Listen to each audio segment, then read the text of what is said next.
Morning అందరికీ. నేను మీ కాకినాడ అక్క. ఈరోజు మనం చేసే ఏంటంటే కాకరకాయ ఉల్లికారం అండి. ఓకేనా? చాలా సింపుల్గా చేసుకోవచ్చు.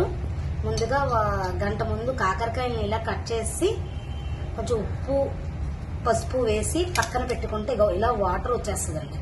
వాటర్ వచ్చేస్తే చేదు ఉండదు. తర్వాత దానికి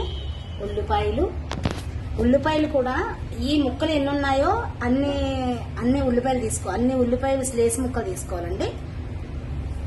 తాలింపు సామాన్లు ఎండుమిర్చి, వెల్లుల్లిపాయలు, కరివేపాకు, పచ్చి శనగపప్పు, ఆవాలు, కారం, మంచి నూనె, ఆయిల్ అండి.